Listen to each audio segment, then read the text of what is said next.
மனுஷன் சொல்றேன். விடிய கற்கெல்லாம் வெள்ளங்கட்ட விலைக்கு வாங்காத. காரிசாமி தோட்டத்துக்குள்ள கைய வரது ஒண்ணு, கர்நாக பாம்பு புத்துக்குள்ள கைய வரது ஒண்ணுடா. சொன்னா கேளு. அவன் பாம்புன்னா நான் கீரி, நீ ஏன் பயப்படுற? விளக்கண்ண, நான் எவனுக்கு பயப்பட போறேன்? ஊசிக்கு ஊசி எதிர் பண்ண பயமாடா? 2 கையை 2 தேக்குடா. மரத்தோல்ல வச்சு விட்டுருக்கேன் எங்க ஆத்தாப்ப. நான் அவனு நின்று போறதுன்னா காடு தாங்காதான் என் டிபுக்கு. சரி சரி, எனக்கு 2 கருது கொடு. ஓடிக்கும் போது வேணும்னா இப்ப கேக்குற? அட எச்சி வருதுடா, குர்ரா. இல்ல இலை தனியா தின்னு வாந்தி பேதி வந்து சாவ போறடா, குர்ரா. எனக்கு தானே போதும், உனக்கு என்ன? தரமாட்டேன்.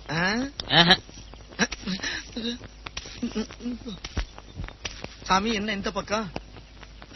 அது சரி, உங்க காடு உங்க வரப்பு, நீங்க வரலாம். நாங்க வந்ததுதான் தப்புன்னு நினைக்கிறேன். என்னடா அதெல்லாம்? ஐயா திங்க ஒரு கருது, ஒரு வய கருத கையில வச்சுக்கிட்டு இனிமே இந்த பக்கம் உங்களை பார்த்தேன் வெட்டி புதைச்சு தென்னகடு நட்டு போடுவேன். கருதா இருக்கிறீங்க கருது.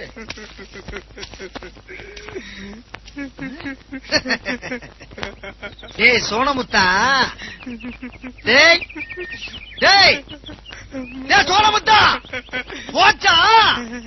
காதுக்குள்ள குரும்பி ரிங்குன்னு சுத்துமே. என்ன தலையை தூக்கி பாக்க? அதான் மூத்தவங்க சொன்னா கேட்கணும். இந்நேரம் நீ என்னை மதிச்சிருந்தா ஓ மேல கை வச்சுட்டு ஒரு 8 போயிருப்பானாவே. ஒரு 8 போயிருப்பாரு அவரு. தெரிஞ்சுக்க, பெரிய மனுஷன் சின்ன மனுஷன் மரியாதை. நாய் போற மனுஷன் ஏன்டா கூப்பிடுற? நான் சின்ன பையன் தான் என் மேல கை வச்சு விட்டா. எங்க அண்ணன் சிங்கத்து மேல கை வச்சுப்பா. எது சிங்கமா? நாயப்படம் உண்ட சிங்கம்னு? உங்க அண்ணன் என்ன பெரிய வெண்ண? Happy new